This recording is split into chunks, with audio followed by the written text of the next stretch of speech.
You said you'd in the ring that you'd got your right hand back. Can you expand on that a bit more and why you maybe lost it a bit in the previous 2 fights? No, I was only playing, 22 fights with 21 knockouts. I just listened to what people wanted. They said I couldn't go 12 rounds, so instead of going in there and blitzing out Parker, I took my time and just kind of proved to the ones who said I couldn't that I can. And like with my critics, I look at them as not my enemies, but my friends, because they look for the smallest things in you to make you perfect. So I started wondering, can I go 12 rounds? So I started training on my endurance. So just because of that one fight, my 21st fight, I decided not to knock him out. Maybe they're saying, we need excitement back and all that type of stuff. So I just said, all right, cool. So I went in there with a different mindset.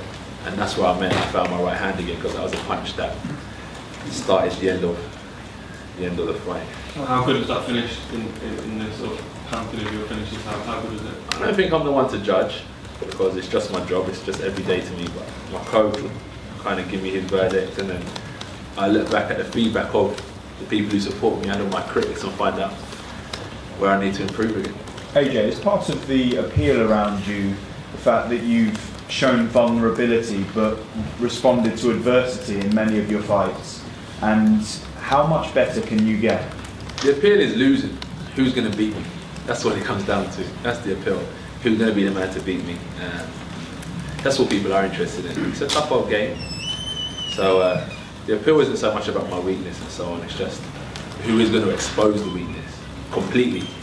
Because as I said at heavyweight boxing, you see with the Klitschko fight, he went down, I went down, he went down. It's back and forth. But it's about the final, the end to it. So all of us have weaknesses, but it's just who's going to be the man to take your own. And that goes with with Mayweather, where everyone was tuning in to see is this the man to beat him. So I think you get to a stage where it seems like it's a pantomime, that you go in there and you beat someone, it's scripted. Boxing sometimes it's easy, but it's far from it. So sometimes you have to go in there and really earn your money, and people want to see you work. So that's what the attraction is. Who's the man to really push him? Who's going to make him work tonight? Povetkin was the person to do it. He done it for 7 rounds, but I came up on top. And then the next challenger, April 13th, people will tune in to say, they'll look at his record, who he's fought, his knockouts, is he strong enough? And if he's good enough, then they'll tune in and say, this guy's going to give AJ problems. We all want to watch it. If it was an easy opponent, no one would watch it. That's the appeal. Give Anthony the toughest of the toughest. Get King Kong, dig up the old school, get him to fight AJ. We want to see who's going to beat him. That's the appeal in boxing. Is that that sense of superiorness? Who's the strongest man and all that type of stuff. That's what people want to tune in for. So they're looking for that person, and that's the appeal for now. So I've got to stay on top of my game.